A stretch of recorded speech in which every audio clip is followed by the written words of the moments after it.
What's up, guys? This is Hatsman, and I'm coming to you with a brand new video discussing the new ban list. I decided to wait a couple days to put this one out just so I could clear my head over the fact that Kaiser Coliseum is banned. Still confused as hell as to why that's even on the list.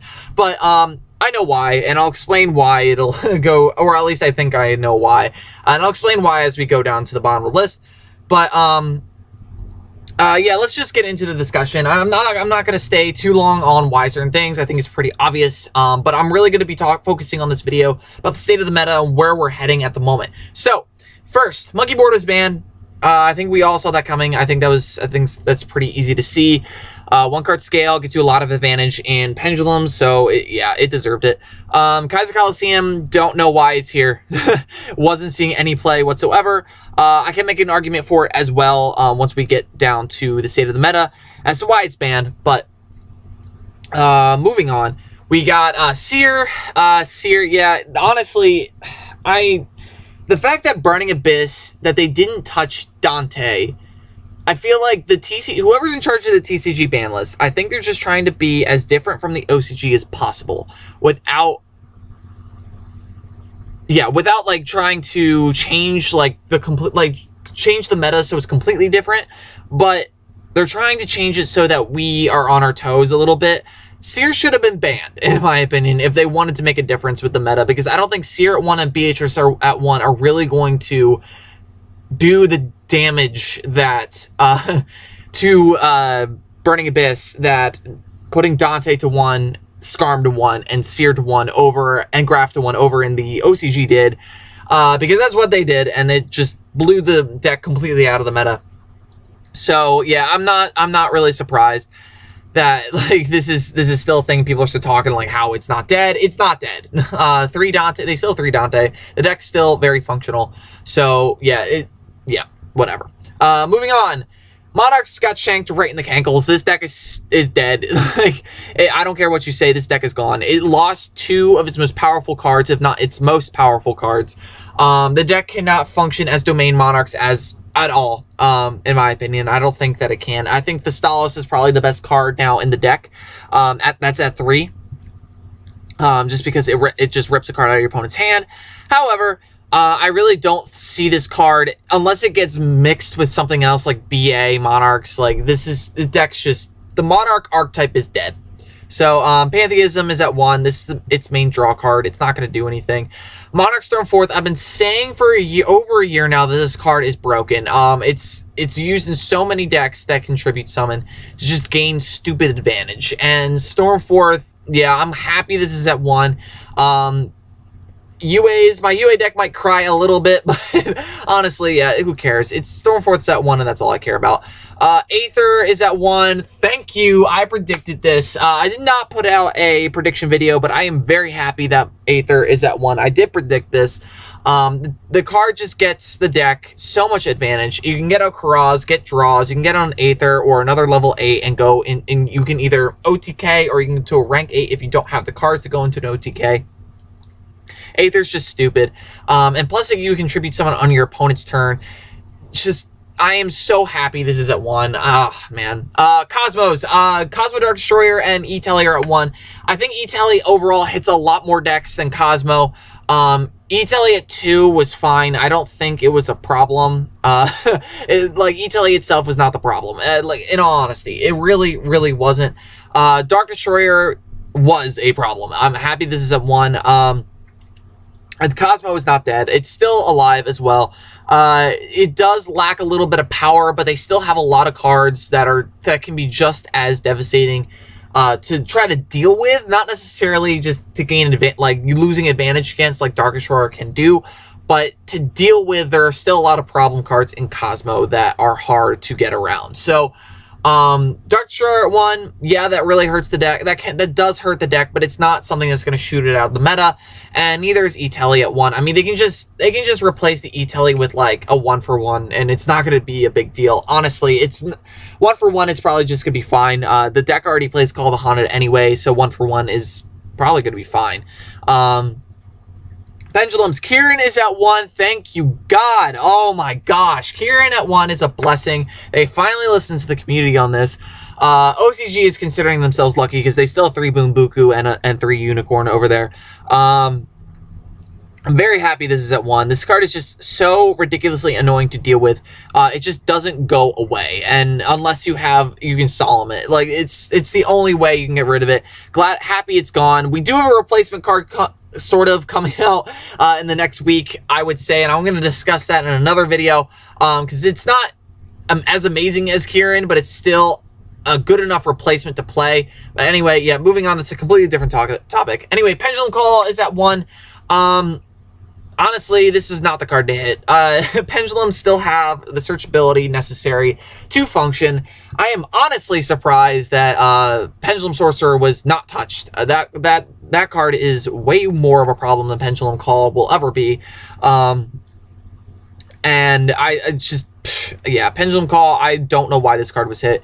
I honestly think that Pendulum Sorcerer was the better card to hit. The deck still has Pendulum Sorcerer and Second Donkey or whatever, Friend Donkey, whatever the hell that donkey card is. It's an ass. I don't care. But those are the 2 cards that are going to be really carrying the deck now. They also still have Pendulum Rising, which is going to be a thing, I think, now with that card. Whatever the card does that lets you, like, swap out a regular monster for a Pendulum monster, they still have that. So the deck still has searchability. Granted, it loses a little bit without Pendulum Call, and it loses a little bit of power without Kieran, and it loses a little bit of consistency without Monkey Board. But the deck is still very much alive. At best, it got like a little bit more of a slap on the wrist, probably more like a bitch slap. But like, yeah, the deck's still fine. I think it's definitely in the top 10. Nowhere near as powerful as it was, but still, it's still one of the better decks right now. Maxi went to 2. This is shocking. I think a couple people might have predicted this.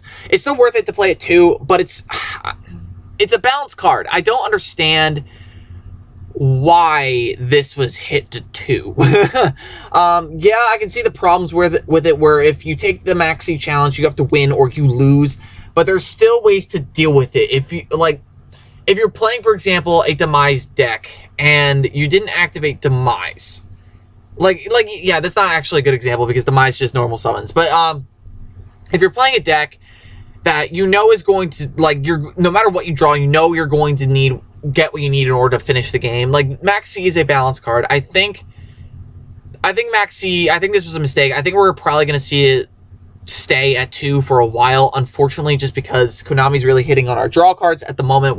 Upstart's still at 1, which is a problem. And only one that they seem to like is Allure of Darkness. But yeah, Maxi at 2. I'm not happy about it, but it's fine. Card's a little annoying to deal with, but it's fine. Wind-Up Magician at 2. I am so happy that this is back at 2. Wind-Ups are now playable. It's just, yeah, Wind-Up Magician and Shark are still probably the most powerful thing in the deck at the moment. Witch Carrier, again, was the card to come back, but yeah, like, Wind-Up Magician at 2. Thank you, Konami. You finally did something good for us. Thunder King Ryo at 2. Very interesting card. Yeah, this is probably something that should have happened a while ago. As soon as Pendulums were introduced, this probably should have come back to 2.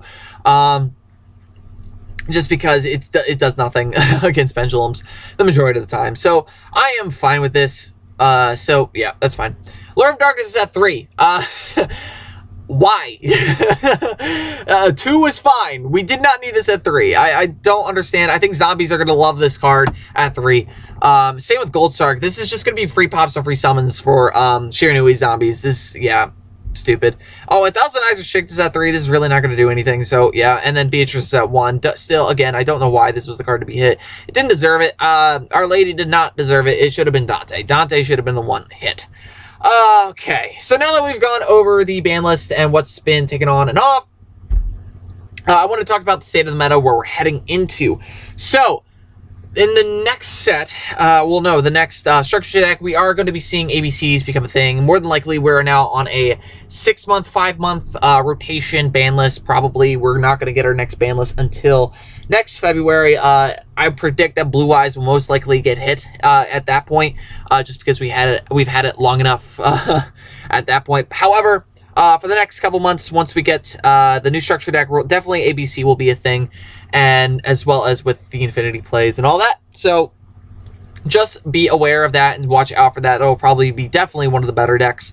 Metal Foes are taking hold and getting a lot more support. That's really good. They're getting their own El Shaddoll fusion, which is stupid. I'm glad I'm playing Metal Foes for the next format. However, yeah, Metal Foes are sort of turning into they have the potential to be the best deck, seeing the new stuff that's coming out. So Metal Foes, yeah, they're like this. Yeah, they're going to be pretty good.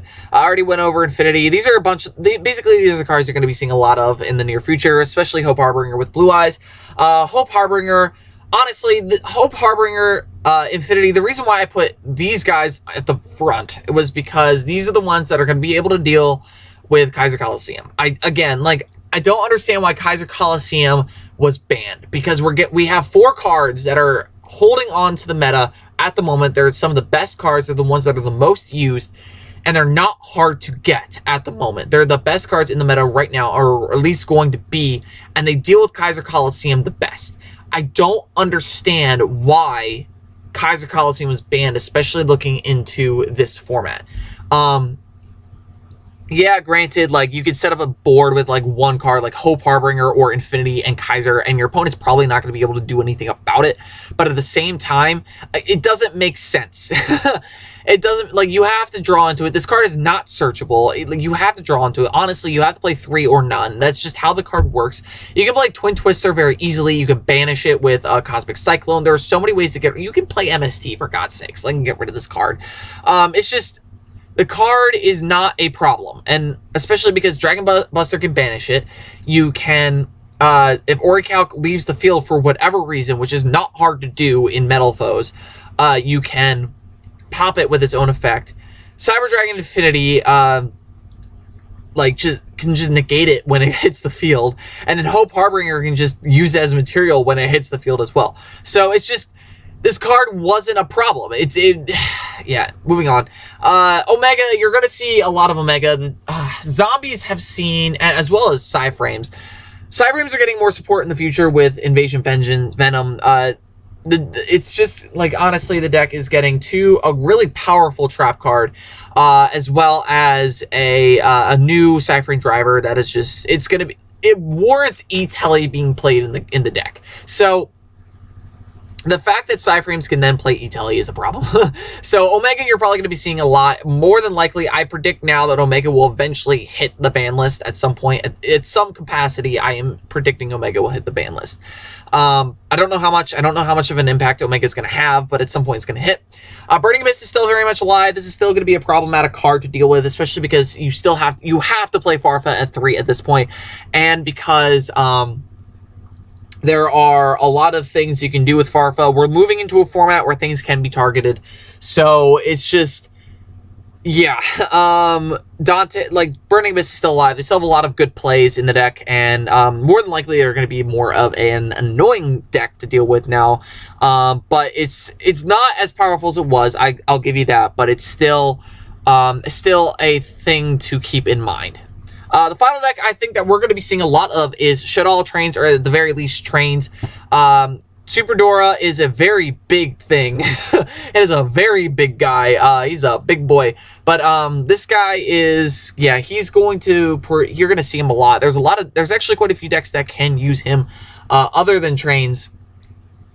So, yeah, number 81 is going to see some play for sure. Shaddolls are getting some new life as well through this deck. I'm very happy I have some Shaddoll support in my trade binder. So, yeah, I'm happy that trains are a thing here, and just happy to see them in general. So, thank you guys for watching this discussion video. Don't forget to like, comment, and subscribe. And as always, guys, have a nice day.